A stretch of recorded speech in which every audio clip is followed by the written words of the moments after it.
action let's go 저 건물을 찾으러 Pada hari Rabu 15 November 2023 akan diadakan penyuluhan tentang mengenal personal hygiene ODGJ.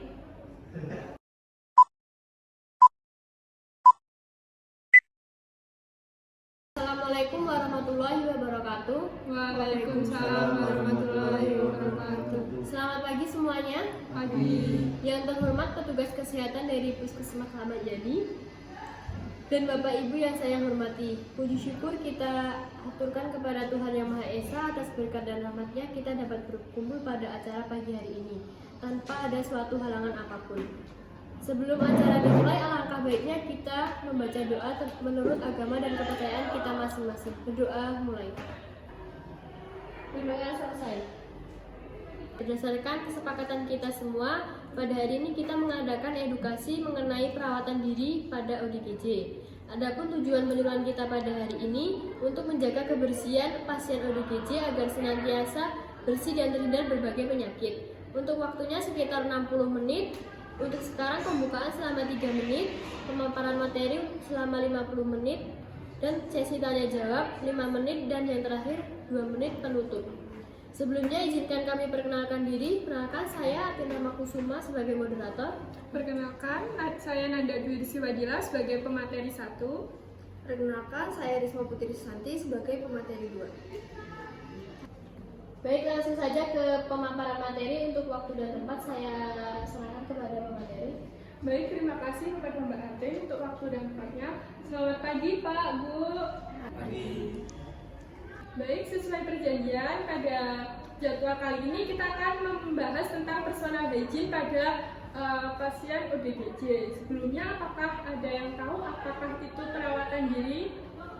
Tahu Mbak, perawatan diri itu adalah cara merawat diri kita Mbak agar bersih. Iya Mbak, seperti mandi kan? Betul Bapak dan Ibu, perawatan diri itu adalah bagaimana kita cara merawat diri kita dari atas kepala sampai kaki kita ya Bu, Pak. Selanjutnya untuk perawatan diri pada ODGJ ini, perawatan ini harus didampingi oleh keluarga atau orang terdekat pada pasien ya, dikarenakan pasien ini kan memiliki kelalaian dalam menjaga perawatan diri ya, sehingga nanti jika pasien ini melakukan kelalaian maka akan membuat penyakit atau infeksi yang akan datang pada pasien tersebut. Selanjutnya, perawatan diri ini memiliki tujuan ya Bapak dan Ibu. Tujuan dari perawatan diri pada ODGJ ini yang pertama tentunya mendukung upaya rehabilitatif pada ODGJ dalam melakukan perawatan diri menjaga kesehatan. Yang selanjutnya, yang kedua yaitu memberikan rasa nyaman pada pasien. Saat pasien bersih, otomatis pasien akan merasakan nyaman karena tidak merasa lengket atas keringatnya atau kotoran yang lain. Selanjutnya yang ketiga, mencegah penyakit. Kan otomatis saat pasien mandi kan semua kuman tuh bersih kan, hilang. Selanjutnya yang keempat ada memelihara kebersihan diri. Yang terakhir ada meningkatkan derajat kesehatan pada pasien. Bapak dan Ibu, karena ini pasiennya orang istimewa, kita harus membantu dalam perawatan diri pada pasien ini. Tentunya dalam melakukan perawatan ini harus dilakukan dengan sabar dan tidak marah-marah, agar pasien ini tidak mengamuk saat kita membantu membersihkannya. Hal ini harus dilakukan secara khusus, yaitu dengan terapi ya Bu. Yang pertama bisa dilakukan sebelum melakukan tindakan, kita harus perkenalkan diri kita, siapa kita. Selanjutnya kita bisa mengkaji apa penyebab munculnya perilaku negatif pada pasien yang membuat dirinya merasa marah. Selanjutnya yang ketiga, identifikasi cara meredakan marahnya. Selanjutnya yang keempat, menangkal pikiran negatif atau perilaku negatif yang muncul dengan cara yang telah diidentifikasi tersebut. Selanjutnya yang kelima, penilaian subjektif atau objektif akan dilakukan, dan jika pasiennya melakukan dengan baik, maka nanti bisa diberikan ucapan ya atau pujian. Selanjutnya kegiatan ini harus dilakukan dengan orang yang terdekat dengan pasien agar pasien merasa lebih nyaman dan aman ketika berada di dekatnya. Baik, setelah pasien merasa percaya kepada kita bisa langsung melakukan tindakan yang akan kita lakukan. Nah, untuk itu apakah Bapak dan Ibu sudah tahu apa saja yang termasuk perawatan diri? Iya Mbak, perawatannya seperti mandi di sore hari dan di pagi hari kan Mbak? Benar Bapak, selanjutnya apakah Ibu tahu? Menggosok gigi Mbak agar nafasnya tidak bau. Baik, benar ya Bapak dan Ibu. Selanjutnya saya akan mencontohkan apa saja itu yang termasuk perawatan diri pada pasien. Yang pertama itu memotong kuku. Jika kuku pasien sudah panjang bisa dipotong. Ya ini dipotong ya Mbak, ini udah panjang. Nanti minta ibunya dipotong. Terusnya dan selanjutnya yang kedua yaitu mandi 2 kali sehari, yaitu pagi dan sore hari. Yang ketiga benar kata ibunya, yaitu menggosok gigi agar mulutnya bersih, tidak ada kuman yang merusak gigi dan membuat nafasnya lebih fresh. Selanjutnya yang keempat yaitu mencuci tangan sebelum makan dan sesudah makan. Selain itu juga jika dirasa tangan pasien dirasakan kotor, nanti bisa langsung diajarkan untuk mencuci tangan. Selanjutnya yang kelima yaitu memberikan makan makanan yang sehat seperti sayur-sayuran dan buah-buahan. Dan yang terakhir yaitu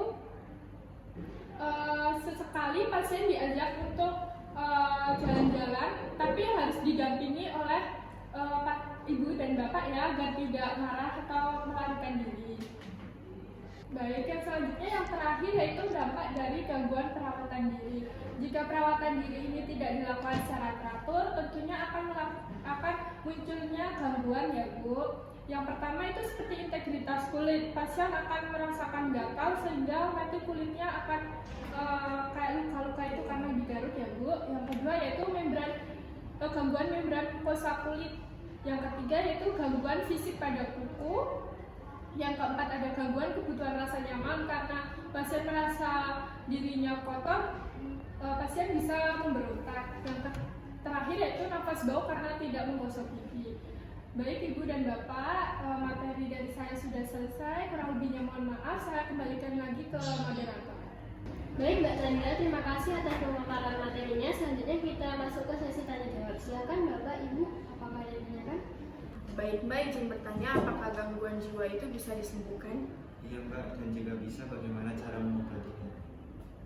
Baik, terima kasih atas pertanyaannya. Selanjutnya akan dijawab oleh Mbak Risma. Baik Bapak dan Ibu, untuk sakit jiwa tidak bisa sembuh total ya, tetapi sangat mungkin untuk diredakan gejalanya sehingga pengidap gangguan jiwa itu bisa menjalani aktivitas sehari-hari tanpa gangguan. Sakit jiwa juga dikatakan tidak bisa sembuh total karena kemungkinan kambuhnya itu cukup tinggi. Namun tenang saja Bapak Ibu, jika Bapak Ibu rajin mengontrolkan ke RS, kemungkinan pasien akan tenang dan tidak mudah memberontak. Begitu saja Ibu penjelasannya. Apakah ada yang ingin ditanyakan lagi? Tidak. Baik Bapak dan Ibu, jika tidak ada yang ingin ditanyakan, maka saya yang akan bertanya ya, Bapak Ibu, apa sih tujuan dari perawatan diri ini kepada pasien ODGJ? Baik Mbak, izin menjawab pertanyaan tadi. Yang pertama itu memberikan rasa nyaman pada pasien. Yang kedua mencegah penyakit. Yang ketiga yaitu memelihara kebersihan diri. Yang keempat meningkatkan derajat kesehatan pasien. Yang terakhir yaitu mendukung upaya rehabilitatif pada ODGJ dalam melakukan perawatan diri menjaga kesehatan. Baik, betul ya Ibu.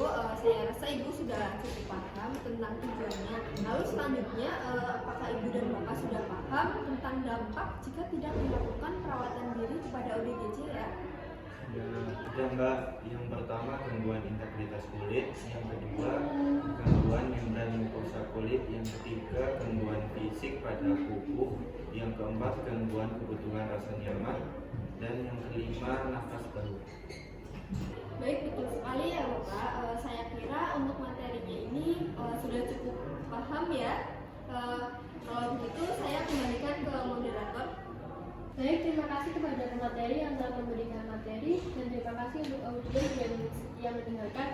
Saya rasa sudah paham ya mengenai materi hari ini. Semoga ilmu yang diberikan bisa bermanfaat. Baik, tidak terasa ternyata kita sudah di penghujung acara terakhir yaitu penutup. Namun sebelum acara ini berakhir, saya dan rekan-rekan saya mengucapkan terima kasih dan partisipasinya. Dan mohon maaf apabila masih banyak kekurangan dari kami dan juga salah kata dalam penyampaian kami. Saya mewakili rekan-rekan saya mengucapkan mohon maaf. Saya akhiri. Wassalamualaikum warahmatullahi wabarakatuh. Waalaikumsalam warahmatullahi wabarakatuh. Baik Bapak dan Ibu, ini ada leaflet bisa